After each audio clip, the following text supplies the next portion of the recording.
માનવતા charitable trust ભૂખ્યાના ભોજન Anand railway station પર જન સેવા એક પ્રભુ સેવા ભૂખ્યાના ભોજન માનવતા ચેરિટેબલ ટ્રસ્ટ દ્વારા 2 વર્ષ સફળતાપૂર્વક કરીને ત્રીજા વર્ષમાં આપણે રનિંગ છે અને આપ સૌના આશીર્વાદથી પ્રેમથી જમવાનું ચાલી રહ્યું છે. તો આવનારા દિવસોને અંદર આપ યથાશક્તિ પ્રમાણે સપોર્ટ કરશો. આપની પૂર્ણતિથિ, આપના પરિવારની બર્થડે, આપના પરિવારની પૂર્ણતિથિ, આપની હેપી બર્થડે અમને યથાશક્તિ પ્રમાણે સપોર્ટ કરશો તેવી આશા રાખીશું. માનવતા ચેરિટેબલ ટ્રસ્ટ ભૂખ્યાના ભોજન 2 વર્ષ સફળતાપૂર્વક કરી અને ત્રીજા વર્ષમાં આપણે રનિંગ છે અને આપ સૌના આશીર્વાદથી પ્રેમથી જ જમવાનું ચાલી રહ્યું છે. તો આશા રાખીશું આપ પણ અમને એક દિવસ આપીને યથાશક્તિ પ્રમાણે સપોર્ટ કરશો. તો ભૂખ્યાને ભોજન આણંદ રેલવે સ્ટેશન પર 2 વર્ષ સફળતાપૂર્વક કરીને ત્રીજા વર્ષમાં રનિંગ છે અને આપ સૌના આશીર્વાદથી પ્રેમથી જમવાનું ચાલી રહ્યું છે. તો આશા રાખીશું આપ પણ અમને એક દિવસ આપીને યથાશક્તિ પ્રમાણે સપોર્ટ કરશો.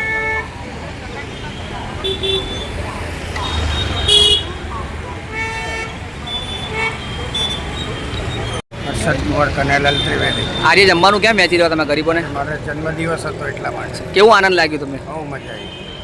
પહેલી વાર આવ્યા તમે આશ્રમની અંદર? આજે પહેલી વાર આવ્યો. કેવું આનંદ થયું ખરેખરમાં? ખરેખર. બરોબર. હવે આવનારા દિવસોમાં શું કરશો તમે? હા? આવનારા દિવસો તમે કેવી રીતના કરશો? બને એટલી મદદ કરી. અને આવનારા દિવસ આપણે ખૂબ ખૂબ પ્રગતિ કરે એવી અમે આશા રાખીએ છીએ. શું નામ છે બેન આપનું? નામ સંગીતાબેન ત્રિવેદી છે. શું કહેશો તમે? આજે જમવાનું કેમ મેચી તમે? હા, મને બહુ મજા આવી અને આ લોકો સાથે મને રહેવાની બહુ મજા આવે છે અને આમ હર્ષના આંસુ મને આવી ગયા કે આજે આ લોકો બી હવે કરી શકે છે આવી રીતે અને તમે ખૂબ ખૂબ સરસ કામ કરો છો એના માટે થેન્ક યુ. આ હતા આપણા સપોર્ટર અને એમની બર્થડે હતી, એમની ખુશીમાં આજે જમવાનું હતું. તો આપ પણ અમને એક દિવસ આપીને યથાશક્તિ પ્રમાણે સપોર્ટ કરજો તેવી આશા રાખીશું.